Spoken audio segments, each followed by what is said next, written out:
You mentioned that to this point there has not been a great deal devoted to the Holocaust by bioethics, even though it really was the event that served as the birth of this discipline. The question is, why do you think it is that the field of bioethics, with some major exceptions, J. Katz has mentioned, have devoted so little serious study to these issues? Are you inclined to speculate on psychological factors among those who advocate quality of life to justify removing treatments from the old, newborns, and so on? If not that, what? Well, it does seem to me that this is a serious challenge to the field of medical ethics and bioethics as to why it doesn't want to grapple with its past.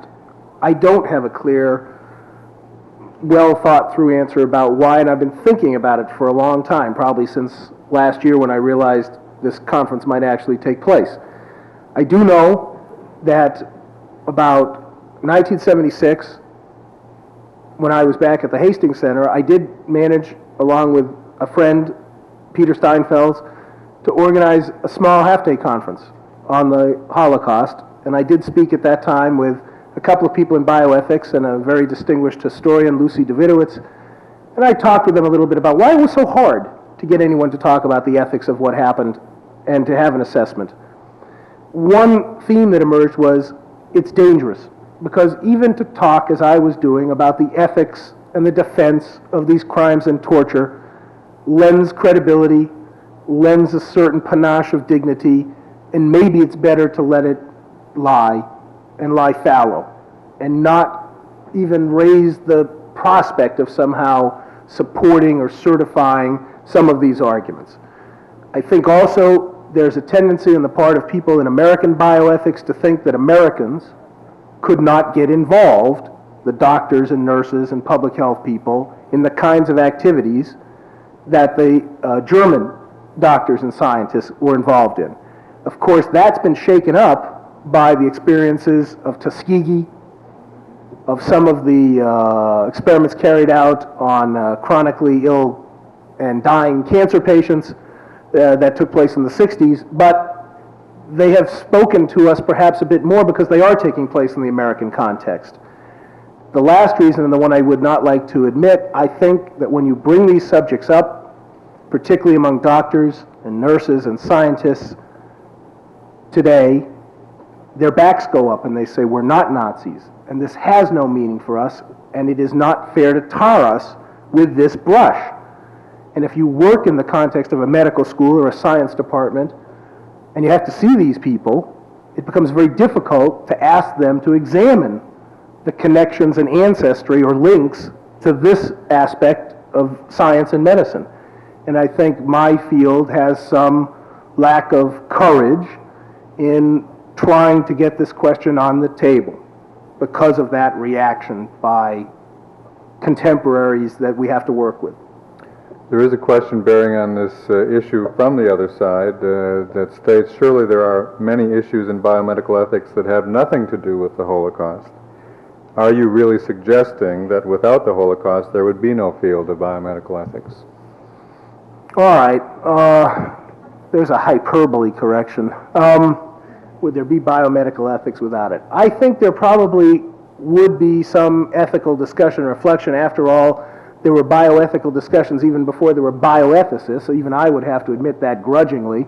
Prior to 1940s, I mean, there are books and occasional articles that appear discussing some ethical issue in healthcare, and there weren't formal bioethicists or medical ethicists running around proclaiming their vaunted moral expertise. So yeah, on the other hand, it wouldn't be nearly what the field is today with its involvement of people from a wide variety of disciplines and the topic areas that have been the paradigms or foundation stones of what the field is, with special attention to human experimentation, informed consent, committee review, regulation, and oversight. I don't think those would be there. So I'll back off and say, well, I'm sure there would be ethical discussion and reflection at some level within the healthcare professions and sciences about ethical problems, but I don't necessarily believe that bioethics as we know it as a field that's emerged with centers and scholars and institutes would be here.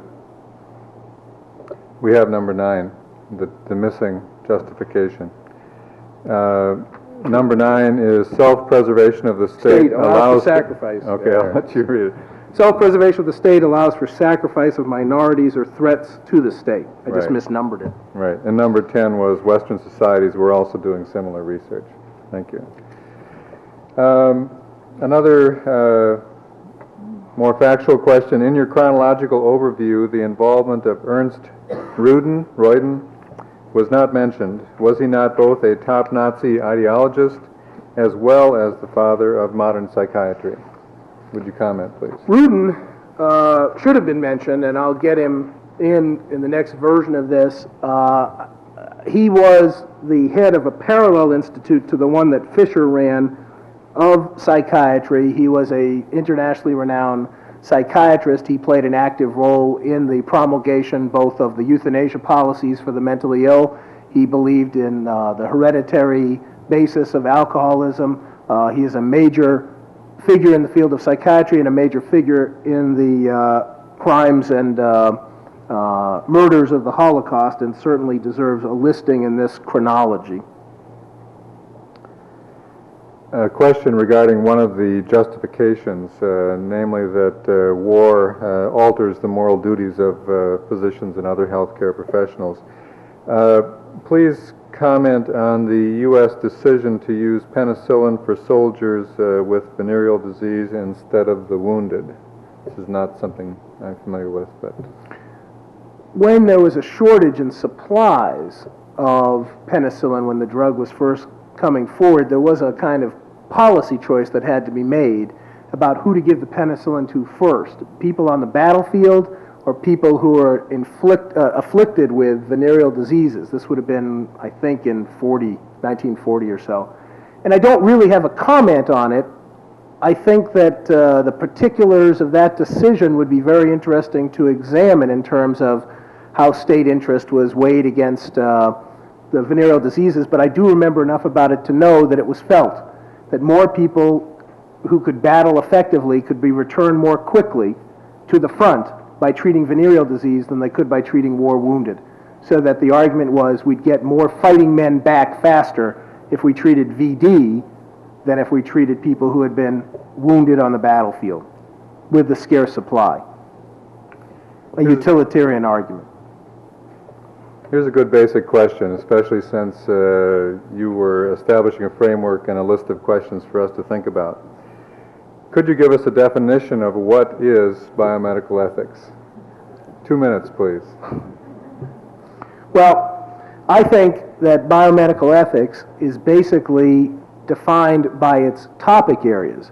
And so I would say the field is focused not so much on a set of skills or the knowledge of a particular set of traditions or theories, but rather it is an attempt to grapple with problems of conduct, problems of character, and problems of policy that arise in the areas of healthcare and the life sciences. So for me, it's the terrain, if you will, or the geography that defines what biomedical ethics is, more than it is saying I have a mastery of a particular set of theories or that I understand particular theological or secular ethical traditions. I think you have to know some of those traditions and understand some of those theories to have some expertise in bioethics, but I think it is the nature of the problems that defines the field more than it is the knowledge base. Related to that, a follow-up question from the same person. Do you think that it takes courage to comply with biomedical ethics? Yes, I think it takes courage to comply with biomedical ethics because I think sometimes the principles and standards and virtues that are asked are beyond what ordinary morality expects. If I say to a young physician here, you may be at some risk in treating a patient who's infectious with hepatitis or AIDS or CMV virus, and they say, I don't want to, and the argument becomes, but you have to because that's your duty qua physician or nurse, then I think it takes courage to comply with what the duties and responsibilities are of that particular office. So yes, sometimes it takes something less than courage. Sometimes it takes the ability to think about and reason about why it is you're doing what you're doing. It takes the courage to break away from what is customary or traditional or routine, and that comes up too because oftentimes where the ethical problems are is not what anyone has recognized. People are doing things routinely or customarily, and all of a sudden someone steps back and asks, why are we doing what are we doing? And that takes a certain amount of courage of a different type. And the third part to that question, do you think that the Holocaust would have been possible if doctors in Nazi Germany would have abided by biomedical ethics? Yeah, that's a good question. I guess I still believe that the Holocaust would have happened whether the doctors en masse had refused, whether the scientists somehow had broken away. I think that Jews have been killed in Germany and elsewhere for centuries without any doctors and scientists to help out and explain why, and certainly the fears of the Soviet Union and attitudes toward minority peoples and blacks in Germany were such that you didn't have to have scientific authorities and university professors and doctors tell you. There were other reasons and bases for racism and race hate. However, if you really ask me literally, could the number of people have died? Could the number of people have been killed? Could the number of people have been tortured and sterilized and murdered without the active involvement of science, medicine, and technology? No way. No way. When the Germans on the Eastern Front sent the Einsatzgruppen out, the special action squads, to shoot people into the trenches by the thousands, which they did for a time, the troops couldn't take it. They couldn't go from city to city shooting people in the head and children and women and dumping them into trenches. They had to come up with a technology that would depersonalize the killing. And science and medicine and technology provided that technology. So you might have had killing and you might have had the unfolding of terrible events, but you would not have had the degree and dimension, in my opinion, without the active collaboration of the scientific and medical community. Next question focuses on a covenant that often comes up in discussion of biomedical ethics, the Hippocratic Oath. And the question is, the oath was not explicitly mentioned in your comments today regarding ethics in German medical practices. Would you please comment? I'd like to comment on that, but I can't, and I think it's a good question. There is an article that has come out within the past couple of years examining pre-1930s ethical codes and codes of human research in Germany. I don't feel competent enough and qualified enough to talk about that. I think that's a very interesting area to explore. I think it is equally important to realize, and I didn't say this in my talk, but since I can't answer the question, I'm going to add a free remark.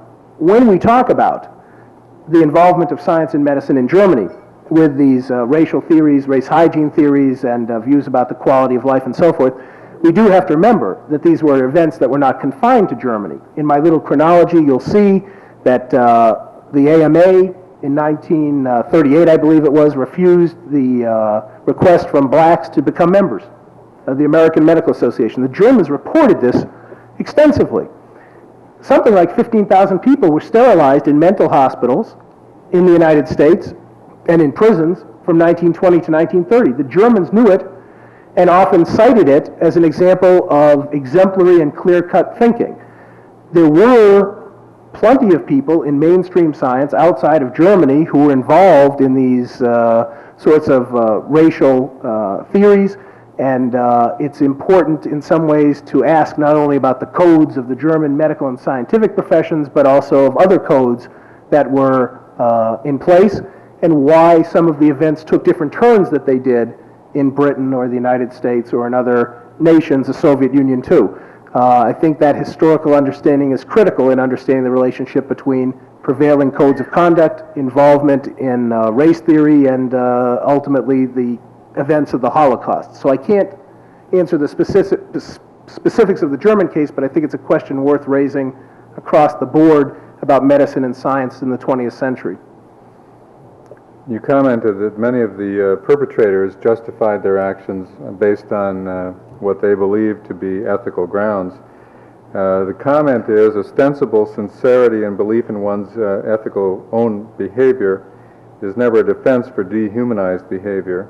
Objective societal standards cannot be nullified because one believes he or she is sincere and driven by ethics. How would you respond to this? I think it's true. I think that's true. I think that's the comment that I was trying to get to about the insularity and the impact of only talking solely to one's peers in trying to come up with an ethic or a code of conduct. I think that's a danger, but I think that comment is basically true. This next question is perhaps one that each of us can only answer personally, but I will address it to you since it seems like a basic one. Can we, can you, should we ever forgive the Nazis for committing such serious evils?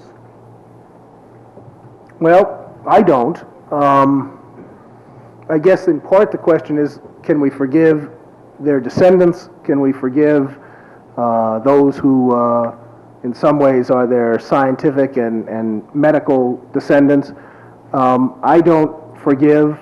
I don't excuse any of these activities. I would want to hold people to account. I have to say, when we talk, as we will inevitably during the next couple of days about this matter of using data and so forth, the United States and Britain were very forgiving in the degree to which they pursued Nazi scientists and doctors to get them here in the interest of national and state security to help us fight the Cold War against our great threat of the Soviet Union. That we looked awfully forgiving in hunting down rocket scientists and hunting down these decompression experts. We seem to be able to overcome quite a bit of horror in the interest of state security. I don't know that I would be so forgiving. I don't know. But it does seem to me that one doesn't want to forgive, one doesn't want to forget, and at the same time one wants to hold accountable people for understanding what took place. And I think that's not necessarily forgiving, but it is to say, by remembering there's something that has to be learned and something that has to be understood from all of this. I think we have time for just one last question. This is a follow-up on the Hippocratic Oath. Did Nazi physicians even take the Hippocratic Oath? If not, what was the goal of German medical education between 1913 and 39?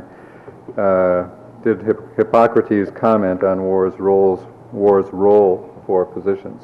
Well, I do know in the 1930s they dropped the Hippocratic Oath and replaced it with a code of Nazi Socialist Physicians League Code, so it wasn't available in the medical schools.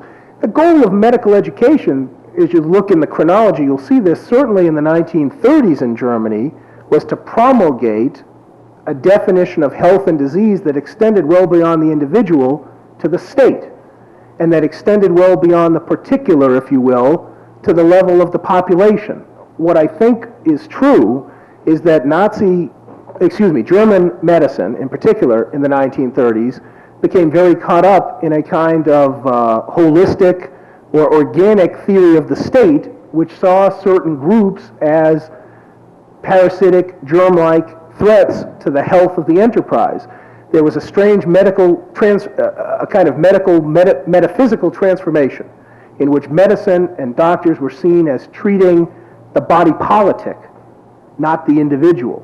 And I'm not sure how that transformation took place, but it seems to me it's rife in many of the public health pronouncements, in many of the documents that are printed in some of the books of people we're going to hear from in the next couple of days, Proctor's book on racial hygiene, Willow Hill's book on murderous science.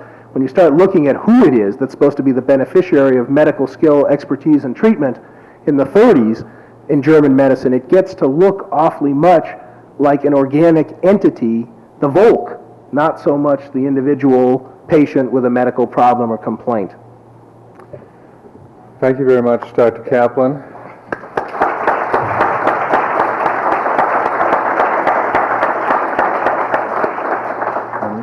Thank you for all the excellent questions. I'm sorry we don't have an opportunity to answer them all. At this point, we'll break for a wine and cheese reception just outside the meeting room. That will continue on until 6. There's a dinner break at that point, and then the meeting reconvenes in this room at 8 o'clock this evening. Thank you. Good job, Art. Sorry to just kind of fire them at you. That's all right. This is the way it's More, set up. that's so. right, yeah. The more we could answer or address the better. Well,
Analyzing is very dangerous, very, very dangerous. And what even made me more scared to listen to you, you had the audacity to bring up the fact that United States brought in Nazi criminals and they were used, the ones that made the experiment. Therefore, it's kosher for you to use it. We should put those people on trial right now. I just would like to finish with one thing. If you, all of you, want to do something for the victims and for the cause of justice, please, because your papers, write a note to Dr. Bozos and express it to yourself what you think, so he would know what you think about it. Thank you.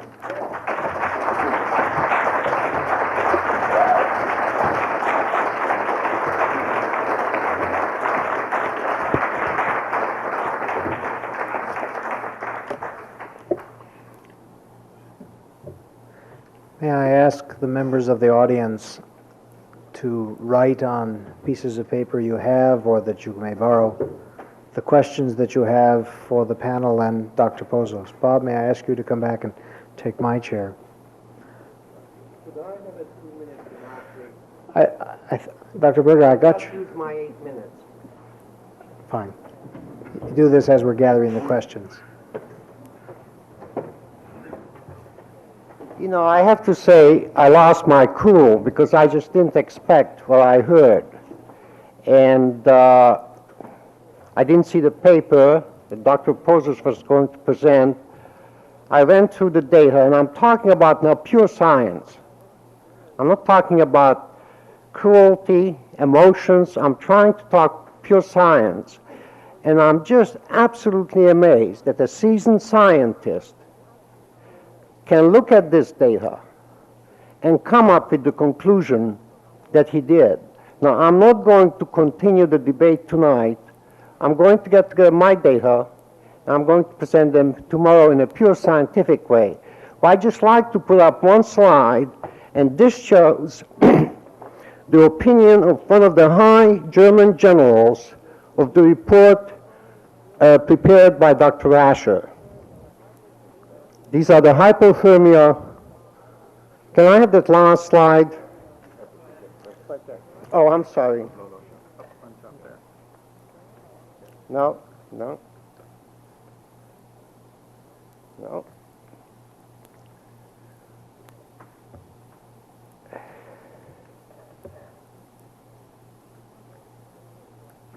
No, I'm sorry. It's another slide, but I get it, and I need 1 more minute. That's all. I just want. Dr. Berger, I'm concerned to let the audience have their fair time. Let me begin with questions, and we can return to that if we may, because you've all been very patient. For Doctors Green, Pozos, and Russell, Why do you say that the use of data is necessary to study social pathology? Surely the study of the experiments and how they were done is sufficient. Bob, let's start with you and go right on down. Let me ask each of you, please, on the panel, for people to hear and for the taping, speak into a mic and draw it to you. There's too many of us and too few mics. So. Is this a question? Yes. For the record, Green did not say that the data can be used for social pathology. Green said the data could be used justifiably for saving of lives. Bob? The point made about what's the question, whether it should be or... Why do you say that the use of data is necessary to study the social pathology? Surely the study of the experiments and how they are done is sufficient. I would agree with that. I mean, what I was trying to say is that people have used those horrible situations to study a social pathological situation. Do you need to use that situation, or could you use others? You could use others. You don't need to use that one. Dr. Russell? Enough. Okay. A general comment to the panel. Where does contemporary fetal experimentation fit into all of this, especially using fetal brain cells for treatment and so forth, Parkinson's, etc.? Any member of the panel?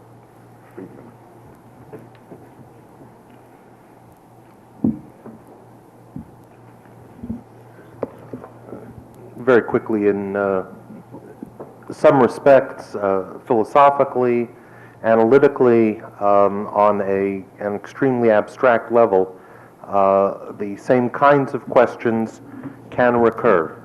These questions have to do with whether deriving some benefit from a deed such as abortion, in the case of fetal tissue use, a deed such as the murder of a prisoner of war, of a gypsy, of a Jew, as took place within the context of so-called experiments. I take that correction with some good grace.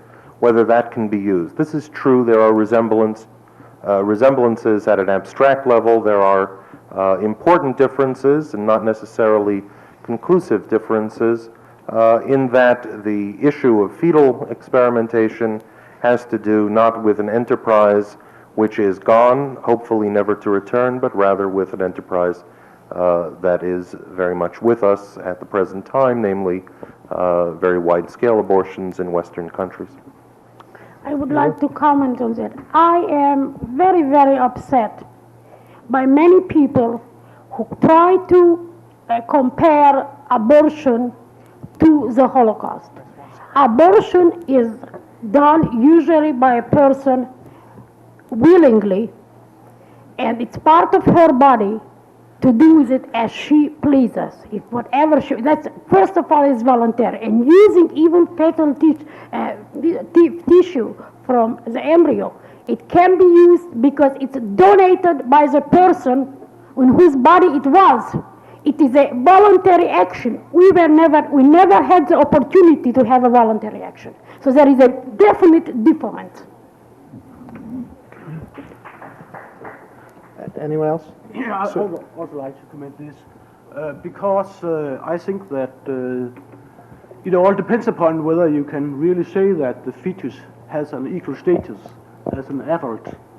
I really think that you can't compare these two kind of things. I know, I mean, in the United States that there is a right to life movement, but I think that to compare the experimentation on inmates in a concentration camp to fetuses is, I think that it's a thing that you just can't do, because fetuses below a certain age are not persons. But I really think that, or I would say that to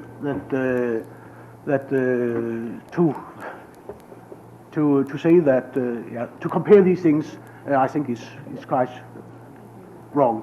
Okay. Susan?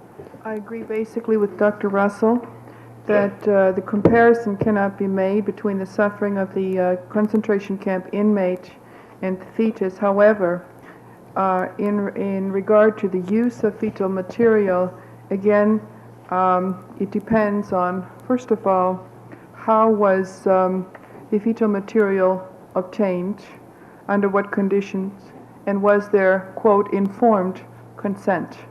I believe many women might consent to abortion, but also many who consent are not informed, fully informed to what are the repercussions of abortion. So I say informed consent.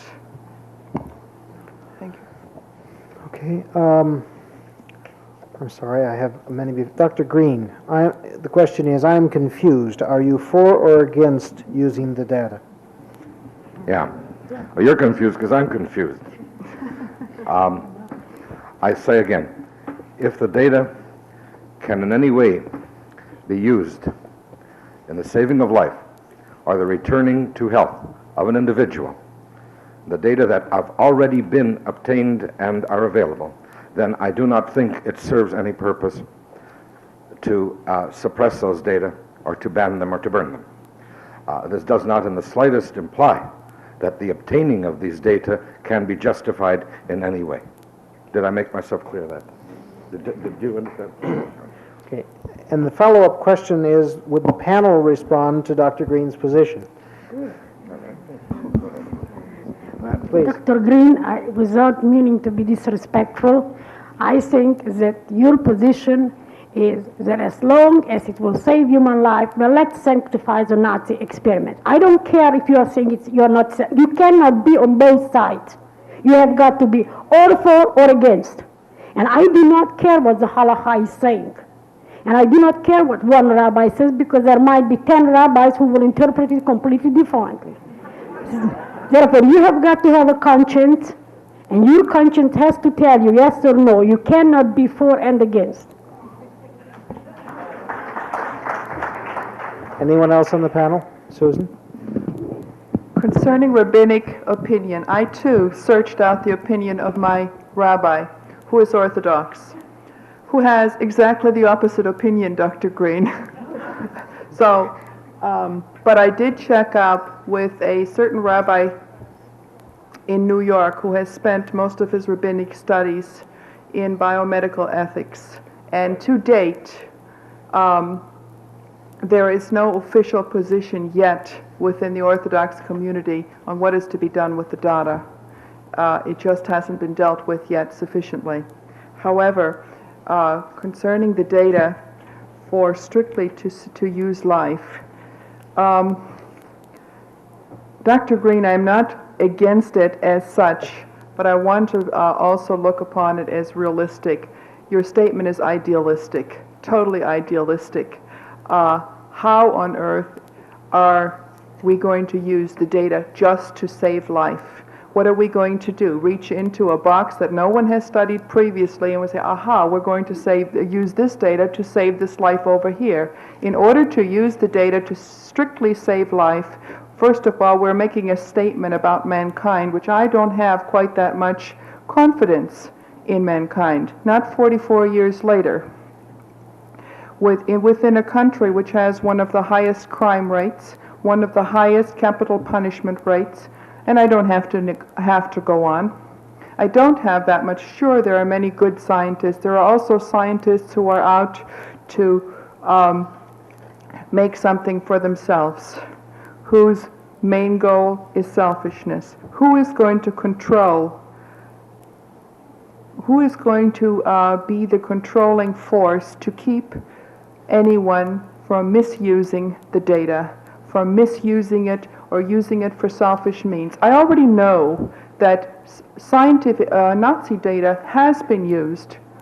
Whether it was, maybe it was only supposed to be used to save lives, but Nazi data is responsible for the production of the material which made the spacesuits of our astronauts.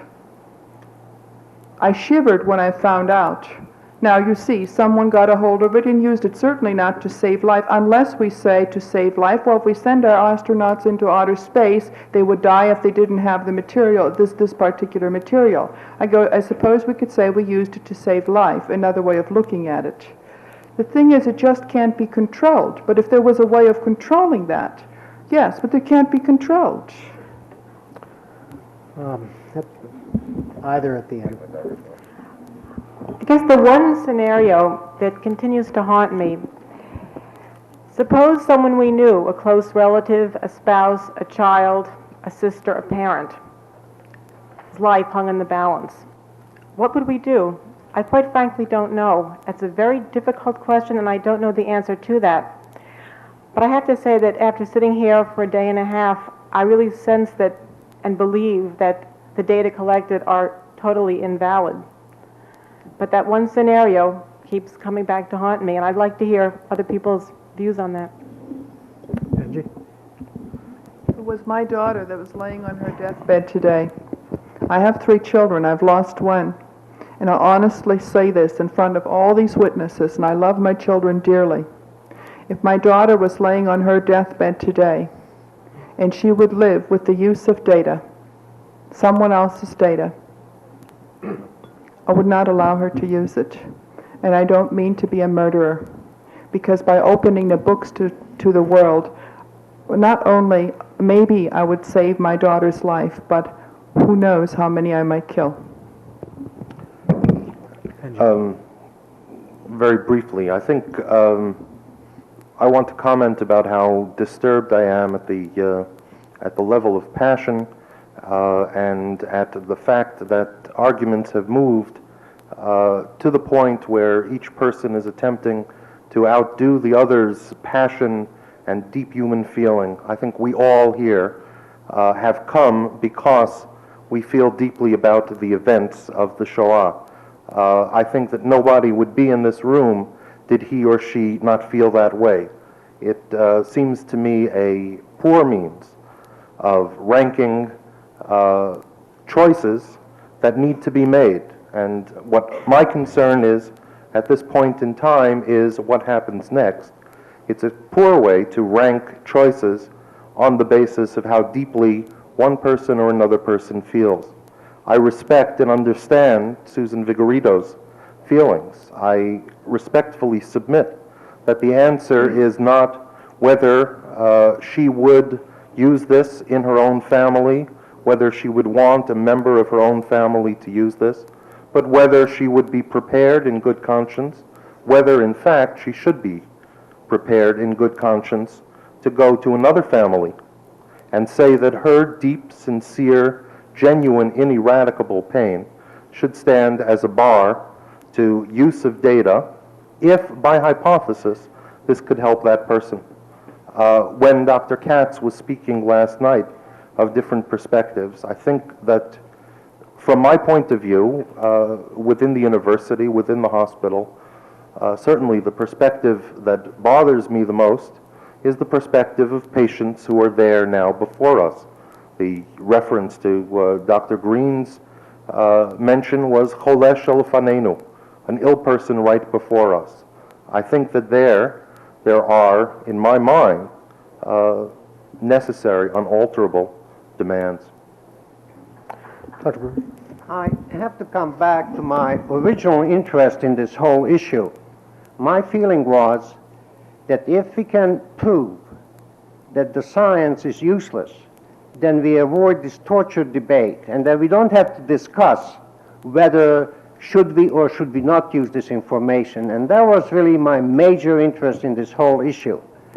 And I'd just like to point out to you, if you look at that slide, and entry number 3, Gebhardt, he was a general, and he supposedly said about the report as unscientific. If a student of the second term dared submit a treatise of that kind, he would throw him out. It just gives you a feeling of the controversial nature of this work, and I'm talking purely from a scientific point of view. And again, I'm wondering, would it make sense to really try to recruit a team of disinterested scientists who have no stake in this, and they're really straightforward and honest people, and let's have an assessment of this data. And I'm just wondering what the panel would feel, that if the data would be proven unscientific and invalid, would you still go on debating whether we should or should not use it? Or is this a moral issue? Let me respond to that as a guy makes a living in research. That's a logical suggestion. I was always troubled by the question of how would I know if the data were actually useful if I didn't have a chance to see them in the first place and evaluate them. That's the kind of conundrum that you don't get out of. Whether you could find a group of disinterested scientists, I don't know. I personally don't trust committees, but that's another thing. I do suspect that you've presented on the floor the most rational approach to it. I would accept that.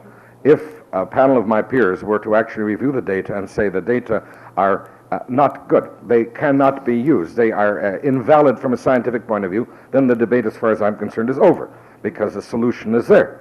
They might be available for profit, they might be available for patents, but they're not available for the purposes which I mentioned, which is healing, which is the prime function of medicine, which medicine sometimes has forgotten, not only in Auschwitz.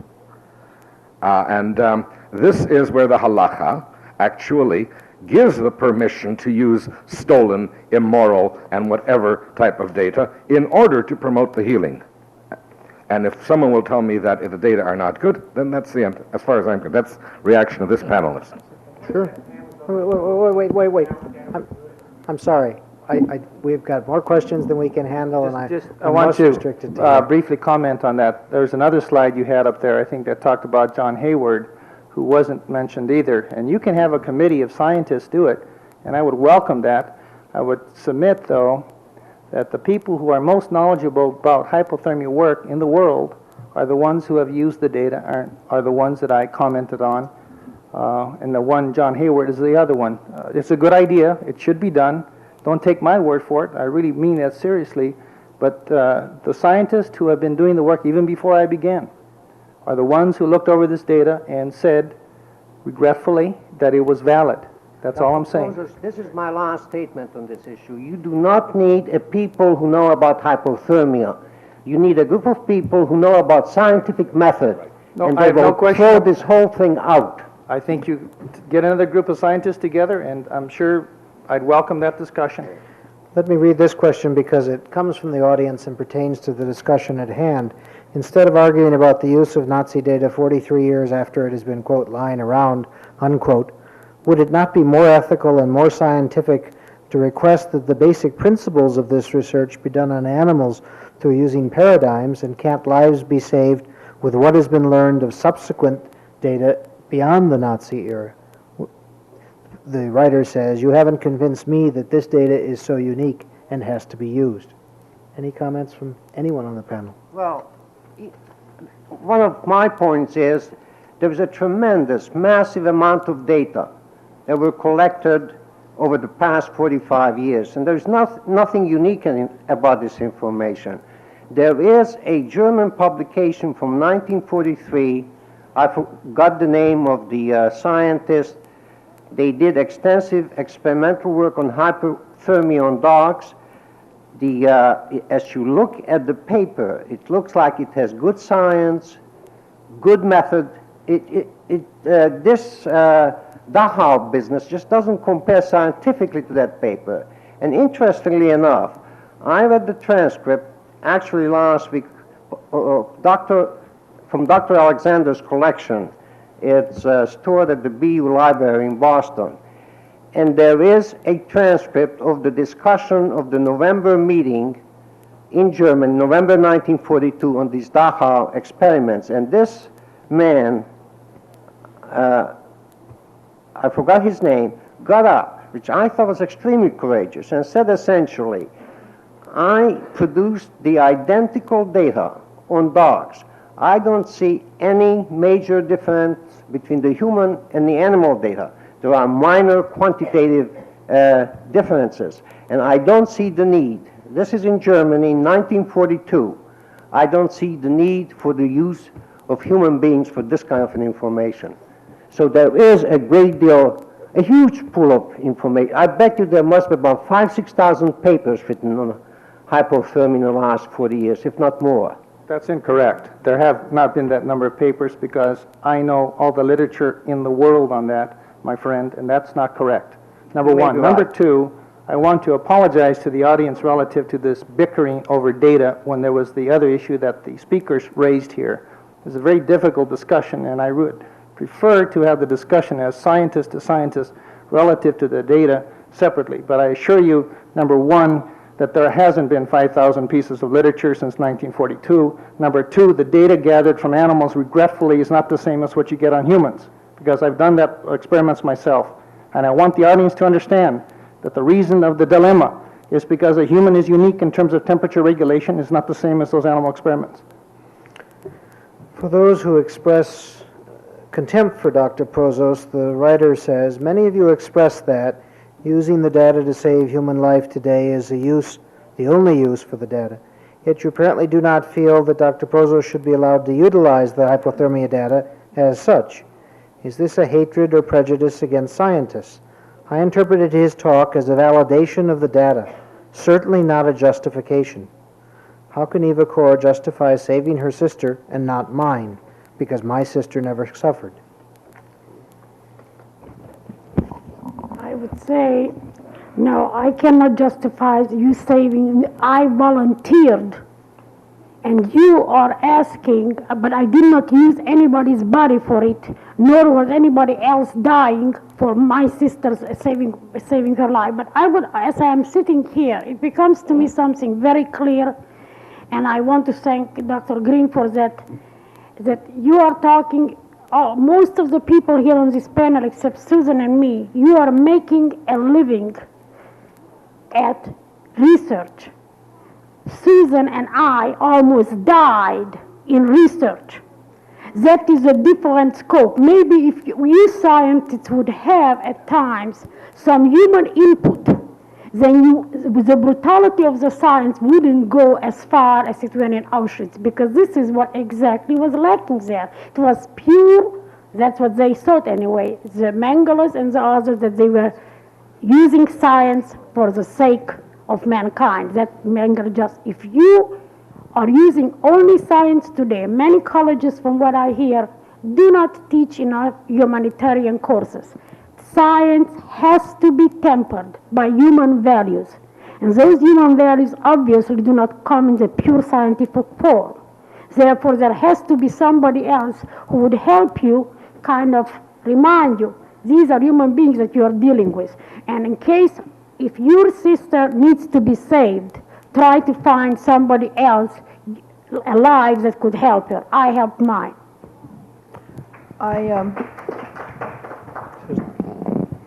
I want to respond to this because particularly the one word that was used, it's a synonym to vindictiveness. I don't remember the word there. Gotta go back and find the question. Hatred. Okay. I bear no hate towards Dr. Pozos. I know Dr. Pozos from before.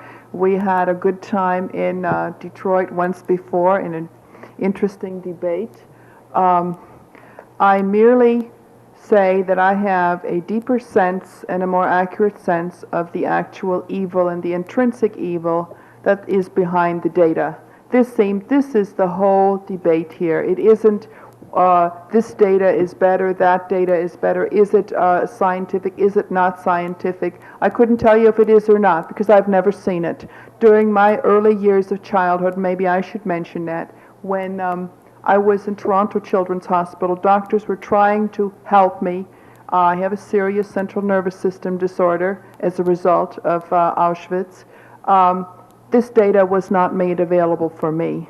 But I am not remorseful either. I merely understand more deeply than most of you the intensive evil that this data represents. That's why I'm against the use of the data. Not because of any personal... It's a Pandora's box, really. That's what it is. Benji? I would remind the other panelists and remind the audience that indeed a major part of Dr. Pozos's recommendations had to do with the necessary inculcation of moral values and moral education within the medical school setting. I would say something further. I've served in the faculty of several medical schools. I know what researchers are like. I feel very badly for the calumny that Dr. Pozos has undergone. He is in a morally difficult, a morally tragic situation, if you like, I believe that he ought to use this information. You believe, perhaps, that he should not. He is struggling with this. He is going public with it. He is willing to discuss this, and he is willing to listen. That is a substantial cut above many researchers whom I have encountered. I think that it's important that we have people who are prepared to do this. I think that they ought to be given that credit for the courage, for the openness, for the honesty, and for the small measure of anguish that they come in as a result of this.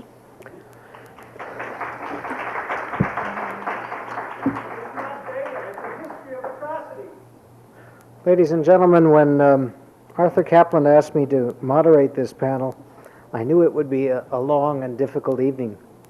I must say, of all the public positions I've had to take, to try to keep this on time has somehow seemed an enormous contradiction in terms. Emotionally, it's been just very difficult. But we are way over our time, and my emotions now can go home with yours and rest up for the evening. Let me close with a question from the audience that we all perhaps can take with us till tomorrow. The writer says, I feel the most important aspect of this research is not what was done or how it was done or whether it is valid. We need to explore why it was done and why it was allowed to be done so that it cannot happen again. We look forward to seeing you tomorrow morning.